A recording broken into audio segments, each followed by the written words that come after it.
Alright, question from the last video. What's in the bag? What's in the mystery bag from the mystery box? Well, let's see. Now, I guessed, or I was thinking it was that black butter dacite stuff. But it turns out this is not black butter dacite. I don't think. What is it? I don't know what this is. Let's see.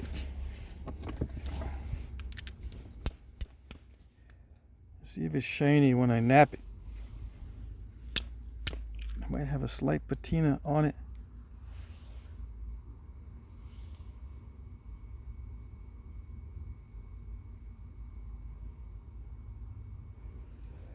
Yeah, it's not a heat treat. It looks like it's a volcanic something or other. Right there. That's the fresh surface. Looks just like the old surface.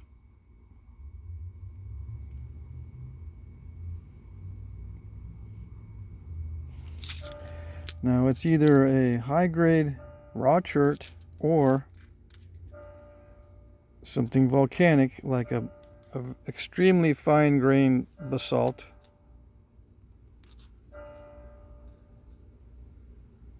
I don't know. It's probably why I bagged it. Let's see.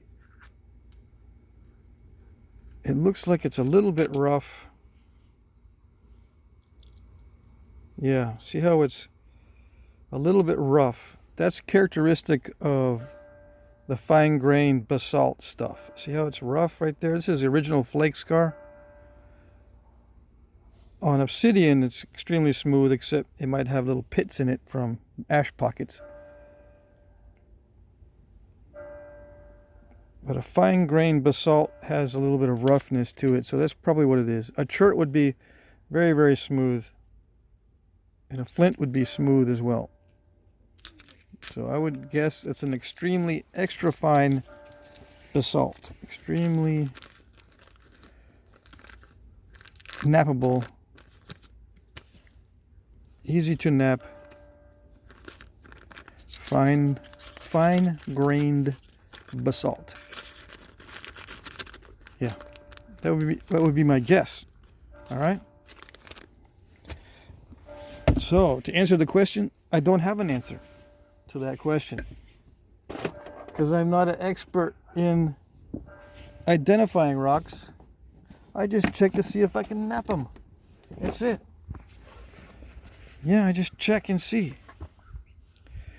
That's my approach to all nappings now. I just check and see. Does it nap? Yes. Does it nap? No.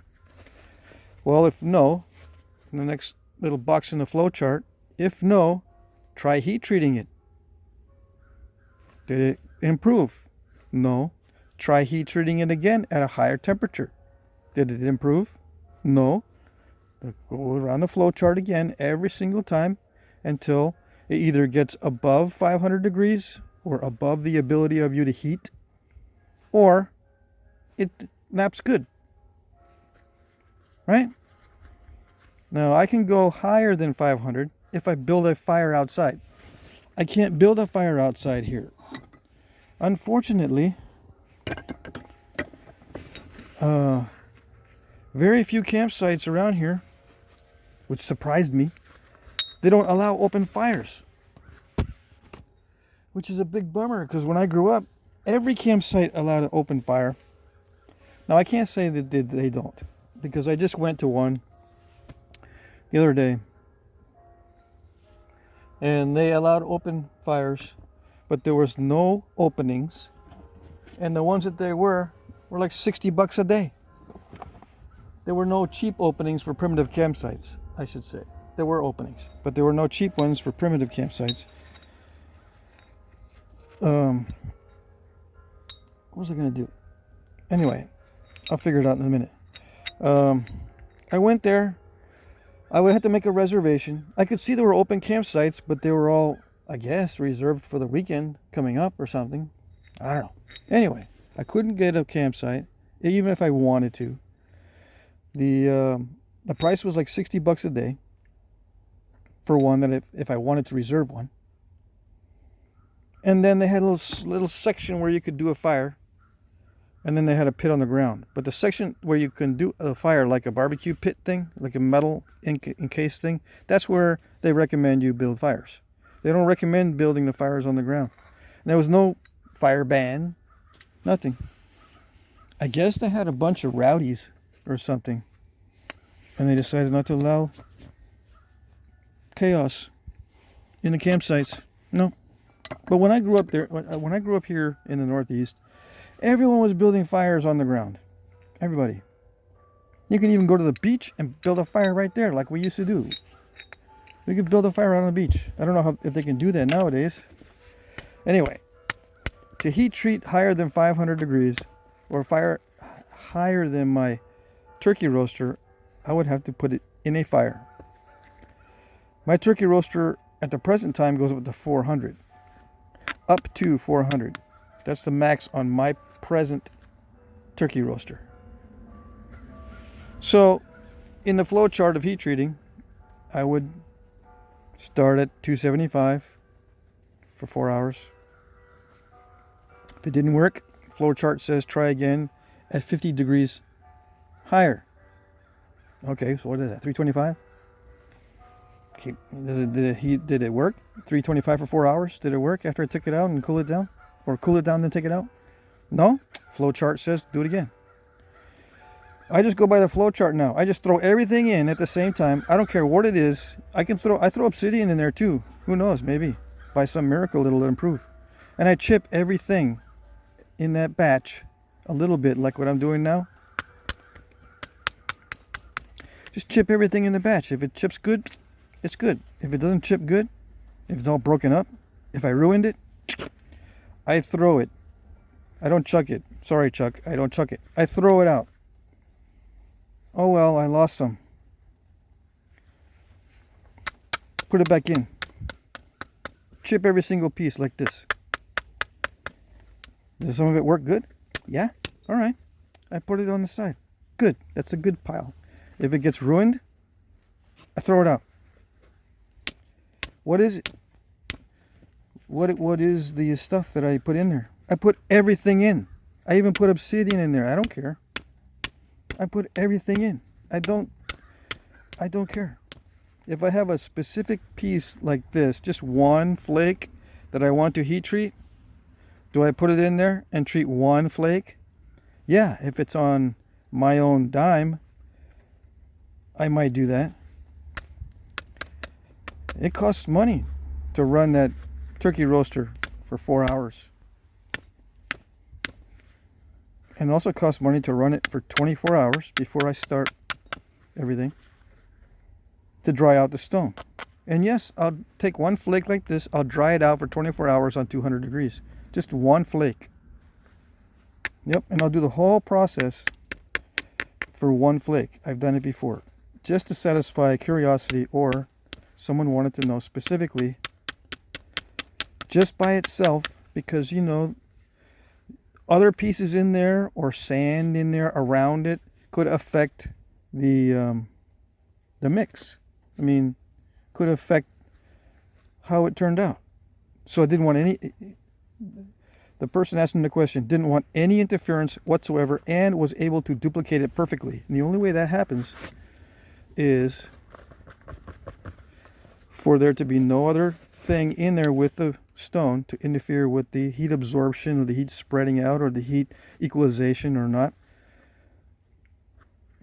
and do it all by itself, nothing else. And yeah, it turned out to be a very positive experience because I did it in a way that he could reproduce by himself to see if it was him, his turkey roaster, his stone. It was the same stone that I was working. It came from the same nodule and everything. Or what? What was it? Because he had not had success in the past. It turns out it's just a fluke sometimes. He had stone that he thought was something else, or he thought it was something and it was actually something else. Just by a fluke, I think this is what happened. He had stone that looked like something, but it wasn't. But he showed it to me and it looked exactly like something that would heat treat, and it didn't. So anyway, solved the problem. But nowadays, if I want to heat treat it, I just throw everything in. I don't really have time to sort things carefully unless I'm actually doing it for somebody specifically or for some specific reason. So it's more, my technique these days is actually simpler than what I've described before. I used to separate rocks into different categories and then only put in a certain category. Keep all the rocks separate in each part of the roaster. You know, you can separate it with tinfoil. This batch, that batch, that batch, and that batch. You can separate everything in there. I didn't explain this before, but I could do it. I think I did say that I try to keep the stones organized within the roaster. But these days, I just throw everything in. And if it works well, the only thing I write on the stones is the temperature where it worked well. I'll just, if I remember, let's see, I heated this at 350. The stones that are going into the good pile, I'll just write 350 on it. 350, 350, 350 on the pile that goes in the good pile. The other stuff I reheat. I don't mark them. I keep heating them. And the ones that, after all that process, went through the process, got up to 400, nothing happened, I'll just put no effect. 400 degrees, no effect. And then maybe I'll write question mark. Question mark says, well, it might be able to go higher. Most of my rock doesn't need anything higher than 400. In Texas, you pretty much can heat everything to about 400 on average, and it'd be fine. Some of it blows up at 400, so you got to start low. I always start at 275 for Texas stuff. 275. Now I can write a little recipe book, right? I was thinking about that all day today. That's why I'm rambling on and on about it. Heat treating. I could write a recipe book, Jack Crafty's heat treating recipes, and that kind of thing. I might do it. I just have to keep it in the front of my mind so I can write my notes every now and then. If I sit down and write it all at once, I'll forget a bunch of stuff. So I gotta slowly build up the notes. Watch my old videos, see what I covered and what I didn't. I got three different videos I think on this subject. Anyway, I think it's a good subject because it trips a lot of people up, so they don't even do it. And it's a shame because it's such a good process to learn. It will help you a lot as far as making your life a whole lot less miserable. So yeah. Okay. Someday. But for now, I'm just going to nap the stuff that everyone wants to see being napped. I still don't know what this is. Right? I didn't identify it in the last video.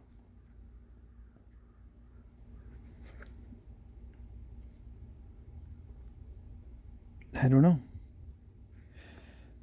At first I was thinking maybe this is some of that kaolin chert. It might be. It might be kaolin chert. And I may have just stashed this one piece in this batch at random.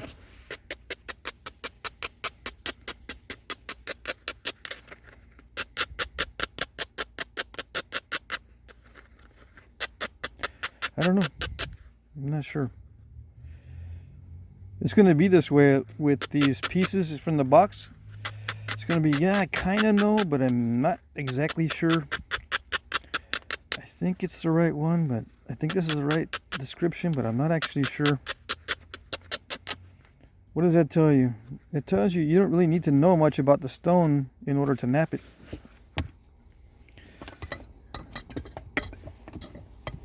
If you're buying it, the person selling you it, first of all, has to match what you need exactly. You just got to know exactly what you want, and you got to know exactly what you want. Both have to be exact. You have to ask for, or you have to know exactly what you're asking for. That, if you're asking for a certain type of stone, you got to make sure that's the one you really want. And once you do know if that's the one you really want, the guy selling it has to know that the stone he's selling is exactly that type of stone. No mistakes.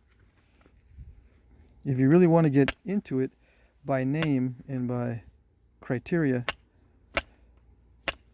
everybody has to know exactly what they're doing on both sides. And let's say that the reputation is very good for the seller, and you're very knowledgeable, and you make a transaction, or you don't even have to make a transaction. Let's say you find a piece of stone out in the field, or you find one in a knapping pit. You find a piece of stone that you think is what you need. Knapping pit, either as waste or as a trade. Someone traded you something, or maybe you bought it right on the fly from some guy. Says, wait a second, before you break that up, I'll give you $50 for that big nodule before you break it up. Is that okay? That kind of thing. Anyway, once you get your hands on it,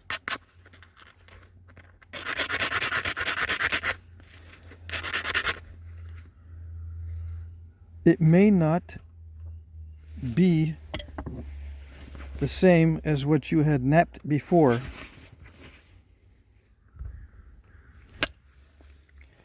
It may knap the same as you knapped before, but it requires some heat. How much heat? I don't know. It is exactly what you want, and everybody knows it is. And you break it, and you don't get a chance to knap it the way you wanted to. All these factors can add up and drive you absolutely nuts. Absolutely crazy. How do I know? I don't know.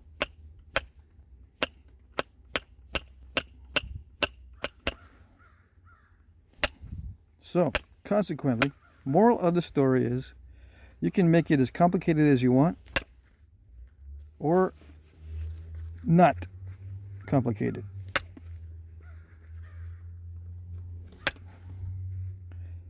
Just become an expert at knapping and not an expert at the material.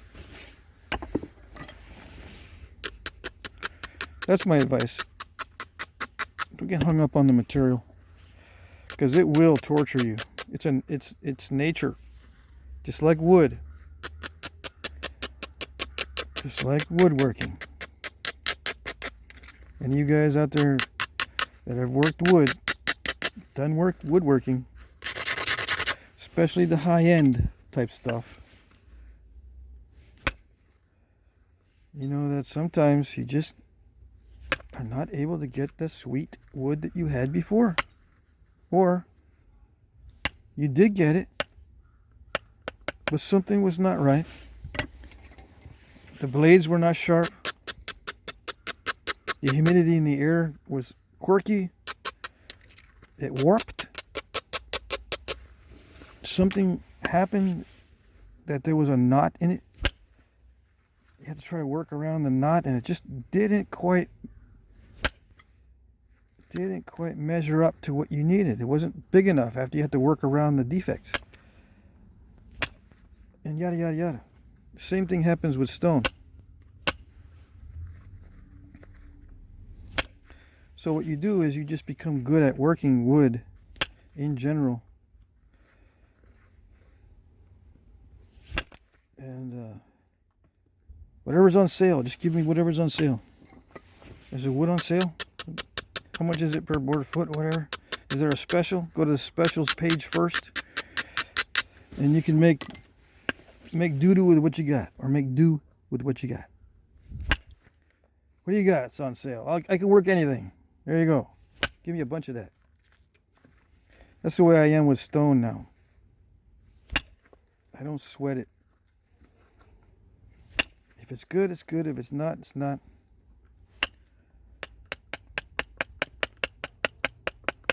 That's my story, and I'm sticking to it. Yeah, that was smart. I had the piece of aluminum down there, so guess what? My point tumbled, did a dive, perfect 10, bink, right on top of that aluminum. Good thing it's still thick enough that it didn't break. Yep. All right. So, all that's being said, I will do some more in-depth videos on stuff like heat treating and that kind of stuff. But I've got to figure out the issues, the issues with building a fire, so I can heat treat the stuff in nature and not use the turkey roaster. Have I heated this in nature before? If I have, why don't I tell you what I did? 5 minutes. Tell you everything I did in 5 minutes and explain it like you're 5. Yeah, I've done it in nature. I've done it with regular fires. And it worked. Sometimes. Sometimes it didn't. But I'm still working on it. I haven't got to the point where I can know for sure what I'm doing. I did find my heat sensor gun where you can point it, you press the little trigger, and you aim it at whatever you're trying to get the heat measurement from, and it'll show you the measurement of the heat. I found it. I found that device. So that's the first thing. Second thing is I got to find a place where I can do an open fire, no matter what. Spur of the moment, just go down there and do it whenever I get a chance. 1 a.m., 1 p.m., 8 p.m., 8 a.m. 2 days in a row, 1 day in a row, a whole week. I got to have that amount of flexibility to be able to go down there or stay put and do it until it's done. I haven't found that yet.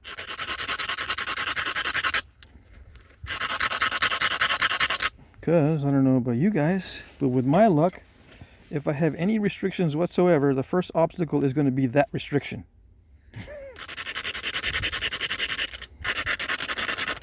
And I won't be able to do it.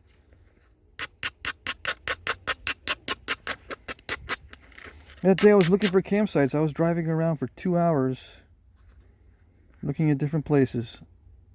I found a place that would look pretty cool. Went in there. Yeah, we got to make a reservation. Really? But what do you got? What do you got for campfires and all that stuff? Oh, we got the blah blah blah blah blah. Lots of rules. I don't know if it's the campers that are abusing these sites or what. Or maybe just that particular site. I don't know. Anyway.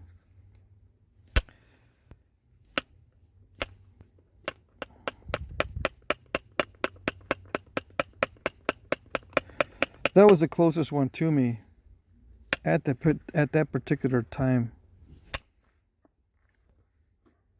There's some other ones nearby, but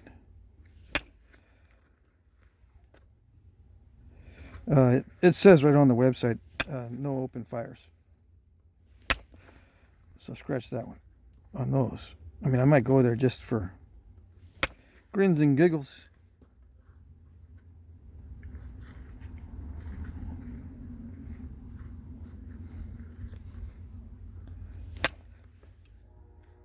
Maybe I'll cook some stone in the barbecue pit. Yeah. Some fellow camper comes around.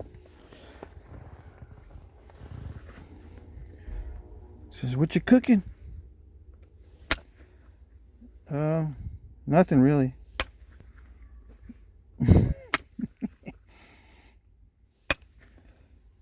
Yeah. You got the fire going, not cooking nothing? Well, I am cooking something, but you wouldn't understand. Wait a second, what you got cooking in there?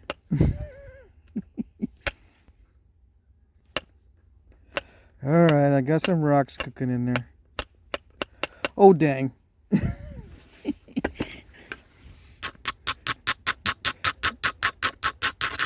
Got some rocks cooking in there. You sure? You sure you're playing with a full deck there, buddy? Of course, this is just a fictitious encounter. But yeah, it's kind of weird to be cooking rocks. Kind of weird. Unless you're doing it in a controlled way, you know, no one bugs you. And you're not bugging anybody.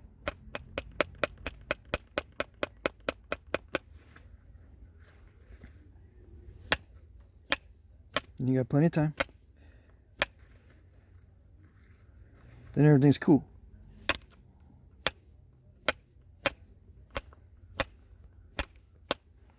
Right. So have I figured what this is yet? This is probably kaolin chert.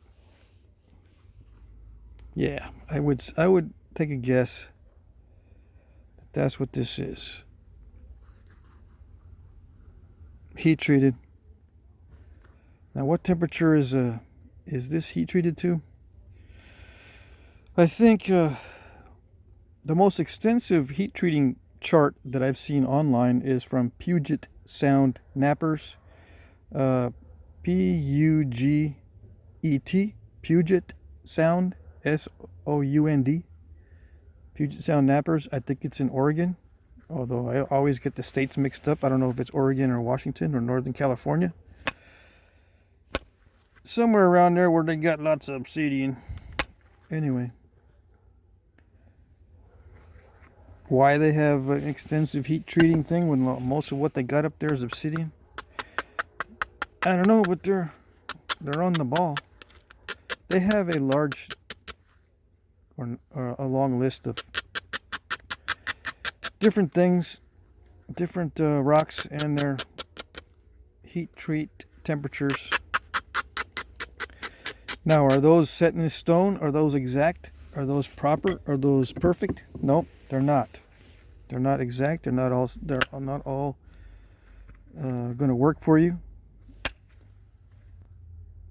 So that's why I don't just automatically recommend a specific book or a specific site, because it's all going to depend on you and your local rock and the moisture and the equipment. You know, when it depends on you, did you get it right? Are you remembering your steps correctly? Because if you mess it up, if you didn't keep track of what the temperature was on the prior cook, you go, dang, what temperature was that? Or I had to take a week off and I reheated the rock, but it absorbed some moisture, so some of it blew up. Dang it. You know, you got to make sure it's not you. And that sort of thing.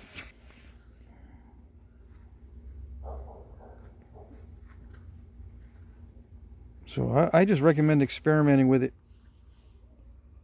until you get it right for you and your technique. Some people like to put sand in there with all their rocks because they live in an area that's full of drafts. Everything is got drafts. Even my insulated lid turkey roaster has a draft in it, and they might be right.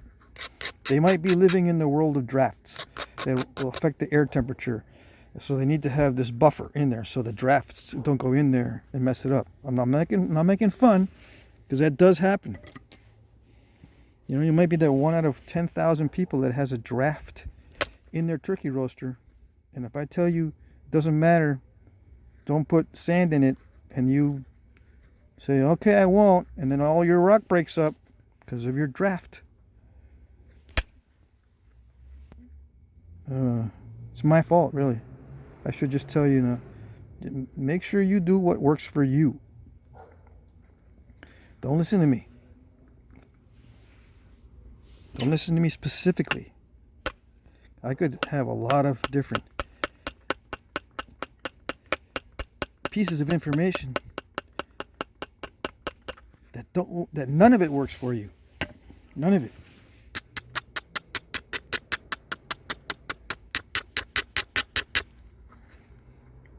Yeah. That branded turkey roaster is a piece of crap. The heat that I put it to didn't work. The stone that I thought was the stone that you said was the stone was not the stone. And on and on and on. I tried leaving it for 24 hours and it wasn't enough. I needed to leave it there for 6 days to dry it out. And on and on and on. It does happen. Has it happened to me? It does happen. The more people that I guide, the more mistakes are made. It's just the way it goes. There's going to be more errors. The more people I work with and all that on stuff, the more errors will be made. But of course, we learn from the errors, which it's not bad. It's not a bad thing.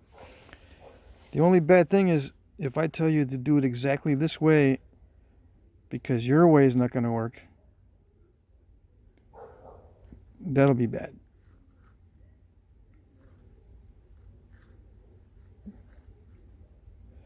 Because you may ruin your whole batch. It costs you tons of money. Yeah. All right. I think that's what I'm going to stop at this point on this one. I ran out of time anyway, but there you go. I'm going to continue on the next segment. Okay.